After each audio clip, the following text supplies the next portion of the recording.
అనకాపల్లి జిల్లాలో గంజాయి నిందితులు గుట్టు రట్టయింది. గంజాయి తరలింపు కేసులో మరో ఇద్దరిని అరెస్ట్ చేసిన పోలీసులు మరో ఇద్దరి కోసం గాలిస్తున్నారు. గంజాయి స్మగ్లర్స్ అంతా రాజస్థాన్ వాసులైనట్టుగా గుర్తించారు పోలీసులు. రాయవరం నుంచి రాజస్థాన్కు జనవరిలో కారులో నుంచి గంజాయి సరఫరా అయింది. ఆ సమయంలో ఇద్దరిని అరెస్ట్ చేసిన పోలీసులు 110 కేజీల గంజాయి స్వాధీనం చేసుకున్నారు. తాజాగా మరో ఇద్దరిని అరెస్ట్ చేశారు. రాయవరం అడ్డు రోడ్డులో ఇల్లు అద్దెకు తీసుకునేందుకు వచ్చి నిందితులు పట్టుబట్టారు. చెప్పాను ఆల్రెడీ నెంబర్ వస్తుందండి పెడితే కూర్చోబెట్టిదే మరి నీకు ఎంతవరకు ఇది అంతవరకు చెప్పుల మీద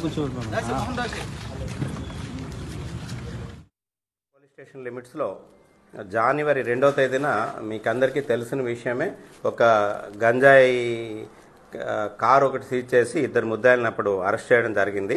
రతన్లాల్ నాయక్, లాబ్చంద్ లోహార్ అని చెప్పేసి వాళ్ళని అరెస్ట్ చేసి వాళ్ళ దగ్గర నుంచి 22 ప్యాకెట్లతో 110 కేజీల గాంజాయి సీజ్ చేయడం జరిగింది.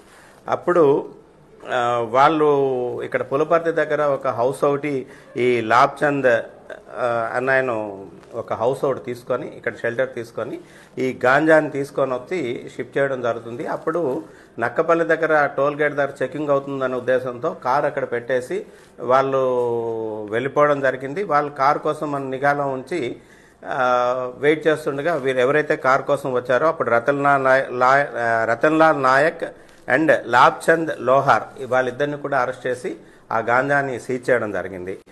ఆ తరువాత సబ్సిక్వెంట్గా వాళ్ళని ఇంట్రాగేషన్ చేస్తే ఇంకొక ముద్దాయిలు కూడా ఎస్టాబ్లిష్ అయ్యారు.